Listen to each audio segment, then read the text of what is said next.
6th year, KaleidoHope honors those who help Gateway to Hope and the underinsured.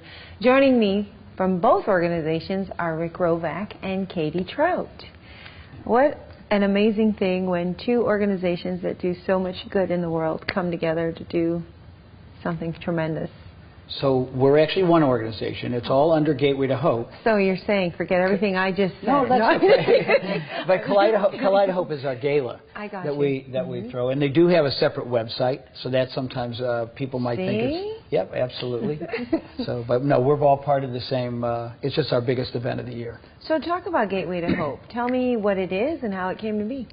So Gateway to Hope is 10 years. We're celebrating our 10th anniversary. And it was started by two doctors, Dr. David Kaplan and Dr. Marla Hsu. Dr. Kaplan is a reconstructive surgeon, and Dr. Hsu is a breast surgeon. And basically, 10 years ago, they filled a need. They saw that there were mostly women who were falling through the cracks because they made too much money to qualify for any government programs, but they were under or uninsured and really had nowhere to go. So they would get a diagnosis or find out that they were at high risk for breast cancer and really had nowhere to turn. So that's what was the impetus to create Gateway to Hope.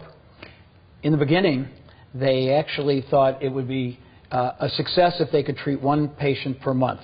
Well, we're in our 10th year and we're up over 770 patients now, and we've referred out more than 1,000 patients.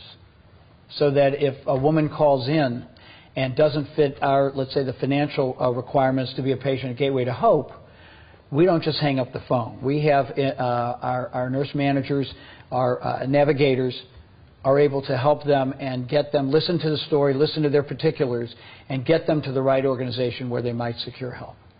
You know, I was going to ask you what kind of an impact do you think Gateway to Hope has on the community? You just shared a little bit numbers-wise, but emotionally and physically, speak a little bit to that for me. Well, I can tell you if I can do this, keeping it completely together, I will tell you. It's okay if you can't so, on this show. So last spring, my wife and I went to an event at the Sheldon that Denise Times has. She does twice a year for pancreatic cancer.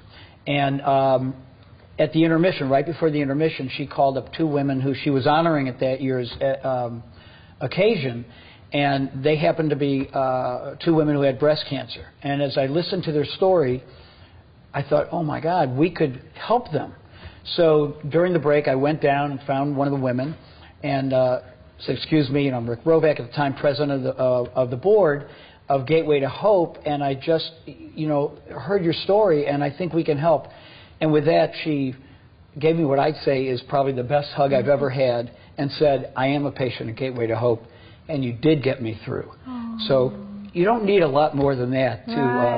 It's a very passionate and compassionate organization. When we meet people like that all the time, I mean, even at the hair salon that I go to, she asked why I had pink in my hair and told her it was in support of women fighting that battle. And she said, I'm a survivor. I have an 8-year-old son. And I said, well, you should talk to our friends at Gateway to Hope. And she said, those people, started crying and said the people there are my angels. She named all of our nurses by name, and it was just, the people that you meet and you have no idea, because we don't really advertise, and we will be. We will be. Well, you know what? We have to take a break, but before we do take that break, tell people how to get in touch with you at Gateway Hope. And when we come back, we're going to talk about a gala that even our listeners can participate and really help make a difference. So our website is gthstl.org. That's the easiest way to get all the information you need. But they can also call 314-569-1113. So either way, and they'll get right through to someone who can help them. Great. Well, you know what? We've got to take a break. Don't you go anywhere.